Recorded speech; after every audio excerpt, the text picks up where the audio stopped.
మహాత్మా గాంధీ పేరును అవమానపరిచే విధంగా కేంద్రంలోని బీజేపీ ప్రభుత్వం ఉపాధి హామీ పథకంలో ఆయన పేరును తొలగించి విబి రామ్జీ పేరును తీసుకొచ్చిందని మంత్రి పొన్నం ప్రభాకర్ ఆరోపించారు.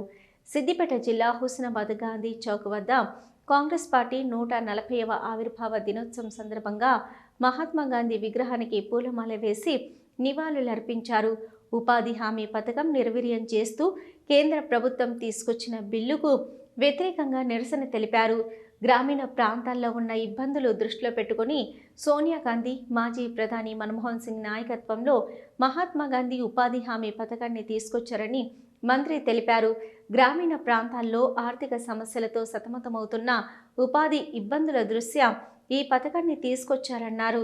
కేంద్రంలోని బీజేపీ ప్రభుత్వం ఎన్నికల ఎజెండాలో అర్బన్ ప్రాంతాల్లో ఉపాధి హామీ తీసుకొస్తామని చెప్పి చివరకు ఉపాధి హామీ పథకానికి నిర్వీర్యం చేస్తుందన్నారు.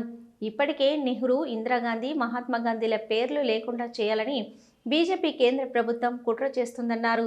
కేంద్ర ప్రభుత్వ నిరంకుశ వైఖరికి నిరసనగా రేపు రాష్ట్ర వ్యాప్తంగా గాంధీ ఫోటోలు పెట్టుకొని ఉపాధి కార్యక్రమాలు చేస్తూ బిల్లుపై నిరసనలు చేయాలని పిలుపునిచ్చారు.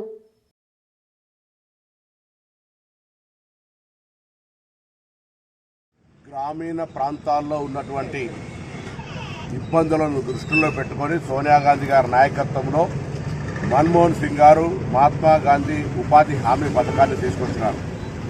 గ్రామీణ ప్రాంతాల్లో చిన్న చిన్న పనులతో పాటుగా పేద ప్రజలకు ఇబ్బంది లేకుండా ఉపాధి దొరికే విధంగా అనేక మంది సలహా సూచనల తర్వాత ఈ కార్యక్రమాన్ని తీసుకొస్తే ఎన్నికల ఎజెండాలో అర్బన్ కూడా ఉపాధి హామీ చేస్తామని చెప్పిన భారతీయ జనతా పార్టీ ఈరోజు ఉపాధి హామీ పథకానికి తూట్లు పొడుస్తూ జాతిపిత మహాత్మా గాంధీ గారిని అవమానపరిచే విధంగా ఇప్పటికే ఇందిరాగాంధీ గారి పట్ల, నెహ్రూ గారి పట్ల ఒక వ్యతిరేకత పెట్టుకొని వాళ్ళ పేర్లు మార్చే ప్రయత్నం చేస్తూనే చివరకు మహాత్మా గాంధీ గారి పేరు మార్చే కాడికి వచ్చి మహాత్మా గాంధీ రోజ్గార్ ఈ ఉపాధి హామీ పథకానికి విబి రామ్జీ అని పేరు పెట్టి దేశ ప్రజల్ని, జాతిపితను మహాత్మా గాంధీ స్వతంత్ర పోరాటాన్ని అవమానపరిచినట్టు బీజేపీ. అందుకే రేపు రాష్ట్ర వ్యాప్తంగా గ్రామాల్లో సైతం గాంధీ గారి ఫోటో పెట్టుకొని ఉపాధి హామీ కార్యక్రమం అందరూ కూడా కలిసి ఈ కార్యక్రమం రూపు మార్చొద్దు.